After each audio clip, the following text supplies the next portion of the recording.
నీటి కరువు ఎలా ఉంటుంది, కరువు వస్తే వలసలు ఏ విధంగా ఇతర ప్రాంతాలకు, ఇతర రాష్ట్రాలకు, ఇతర దేశాలకు ఏ విధంగా వలసపోతారో ఆ వలసల జిల్లా నుంచే ప్రాతినిధ్యం వహించి ఈ రోజు ఇంత దూరం వచ్చినాం అధ్యక్ష. ఈ పరిస్థితుల నేపథ్యంలో ఉమ్మడి రాష్ట్రంలో జరిగిన అన్యాయం అనుకోండి, తెలంగాణ రాష్ట్రం వచ్చిన తర్వాత తీసుకున్న నిర్ణయాలలో లేకపోతే ఆ నిర్ణయాల వల్ల లోపభూయిష్టమైన పరిస్థితులను చాలా సందర్భాల్లో ప్రస్తావించడం జరిగింది అధ్యక్ష. ఈ ప్రస్తావన సందర్భంగా వాస్తవాలను వివరించడానికి ఉత్తమ్ కుమార్ రెడ్డి గారు పూర్తి స్థాయిలో వారికి ఉన్న అనుభవాన్ని, వారికి ఉన్న పరిజ్ఞానాన్ని పూర్తిగా ఉపయోగించి వాస్తవ పరిస్థితులను ఒక గ్రంథంలాగా తయారు చేసి ఒక రీసెర్చ్ డాక్యుమెంట్ లాగా చేసి ఈరోజు వారు ప్రజలకు వివరించారు. ఈ సందర్భంగా గతంలో కొన్ని రోజుల నుంచి ప్రధాన ప్రతిపక్ష పార్టీ, ప్రతిపక్ష నాయకుడు తెలంగాణ ప్రాంతానికి తీరని అన్యాయం జరుగుతుంది, ఈ అన్యాయానికి ప్రధానమైన కారణము కాంగ్రెస్ పార్టీ, రేవంత్ రెడ్డి గారు అని మాట్లాడడం, దానికి సంబంధించి వారు విమర్శలు చేయడం, ఆ తర్వాత వారు బహిరంగ సభల ద్వారా నిలదీస్తామని వారు అనడం జరిగింది.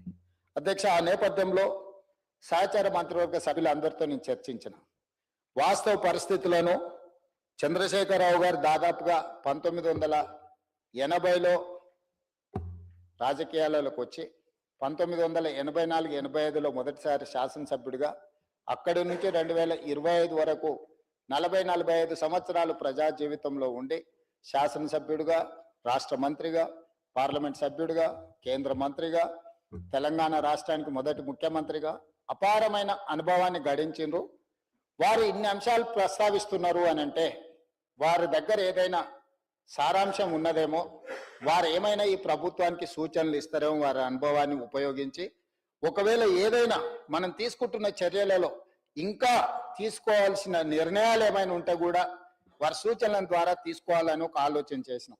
సహచర మంత్రులు అందరూ కూడా సూచన చేసిండ్రు, తక్షణమే మీరు శాసనసభ సమావేశాన్ని ఏర్పాటు చేయండి, మనము వారిని కూడా సభలో చర్చకు ఆహ్వానించడం ద్వారా వారి అనుభవంతో వారు గత పరిపాలనలో తీసుకున్న నిర్ణయాలు ఇవన్నీ ఏ రకంగా తెలంగాణకు ఉపయోగపడతాయి, మనం చేయబోయే నిర్ణయాలలో కూడా వారు ఏమైనా సూచనలు ఇస్తే తీసుకుందామని చెప్పి మా legislative affairs minister Sridhar Babu గారు, డిప్యూటీ సీఎం బట్టి విక్రమార్క గారు సూచన చేస్తే తక్షణమే మేము ప్రకటించినాం. కృష్ణానది జలాలకు సంబంధించి ఒకరోజు, గోదావరి నదీ జలాలకు సంబంధించి ఇంకొక రోజు మనం కూలంకషంగా ఈ సభలో చర్చించుకుందాము, వాస్తవాలన్నిటిని కూడా మనము సభ ముందు పెడదాము, తద్వారా ఒక కార్యాచరణ తీసుకుందాం. ఆ కార్యాచరణ తెలంగాణ 4 కోట్ల ప్రజల యొక్క ప్రయోజనం చేకూర్చే విధంగా మనం ఈ చర్చల ద్వారా ఒక మంచి సాంప్రదాయాన్ని నెలకొల్పుదామని చెప్పి మేమందరం నిర్ణయించుకొని ఆ దిశగా ఈరోజు మేము నిర్ణయం తీసుకొని సభ ఏర్పాటు చేయడం జరిగింది అధ్యక్ష. ఈ శాసనసభకు ఒక పవిత్రత ఉంది. ఈ సభలో జరిగే చర్చలను, విషయాలను, అందులోని వాస్తవాలను ప్రజలు సంపూర్ణ విశ్వాసంతో నమ్ముతారు. ఎందుకంటే ఇక్కడ అబద్ధానికి ఆస్కారం లేదు, మాటల గారడీలకు స్థానం లేదు. ప్రజల ఆశలు, ఆశయాలు, ఆకాంక్షలే తప్ప రాజకీయ ప్రయోజనాలకు ఇది వేదిక కాదు. తెలంగాణ 4 కోట్ల ప్రజల ప్రాతినిధ్యానికి ప్రతిరూపం ఈ సభ. ప్రజలు ఎంతో నమ్మకంతో, విశ్వాసంతో మనందరిని గెలిపించి ఈ సభకు పంపారు. ఈ సభలో మాట్లాడే ప్రతి మాట రాష్ట్ర ప్రయోజనాలే పరమావధిగా ఉంటుందన్న నమ్మకం ప్రజల్లో ఉంది.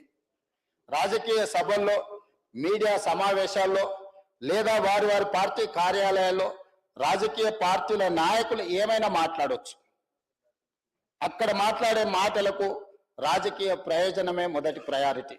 కానీ ఇక్కడ మాట్లాడే, ఈ సభలో మాట్లాడే ప్రతి మాటకు ప్రజా ప్రయోజనమే మొదటి ప్రాధాన్యత. అది ఈ సభకున్న ప్రత్యేకత, పవిత్రత. ఇక్కడ ప్రతి మాట రికార్డులోకి వెళ్తుంది. 100 ఏళ్ల తర్వాత కూడా ఏ నాయకుడు ఏ సందర్భంలో ఏం మాట్లాడాడు, ఏ అంశాలపై ఎలాంటి చర్చలు జరిగాయి, అంతిమంగా ఆ చర్చలో తెలంగాణ ప్రయోజనానికి అనుగుణంగా జరిగాయా లేదా అన్నది భవిష్యత్ తరాలు తెలుసుకొని బేరీజు వేసుకునే అవకాశం ఉంటుంది అధ్యక్ష. గడిచిన 2 ఏళ్లుగా ప్రతిపక్ష నాయకుడు సభకు రావడం లేదు. నేను పదే పదే విజ్ఞప్తి చేస్తూనే ఉన్నా. సభకు రండి, మీ అనుభవాన్ని పంచండి. గతంలో ఏ విధంగా అయితే మొట్టమొదటి ప్రతిపక్ష నాయకుడిగా జానారెడ్డి గారు, రెండవ ప్రతిపక్ష నాయకుడిగా బట్టి విక్రమార్క గారు పోషించిన పాత్రను మీరు పోషించండి.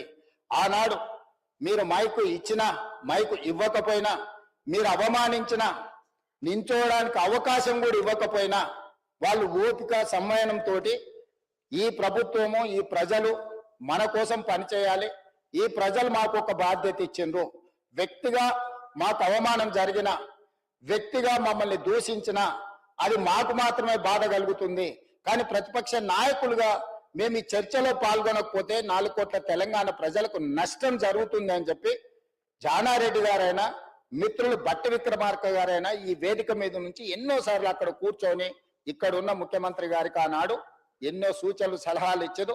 అవమానాన్ని దిగమింగుకొని బట్టి విక్రమార్క గారిని కొన్నిసార్లు కంటదడి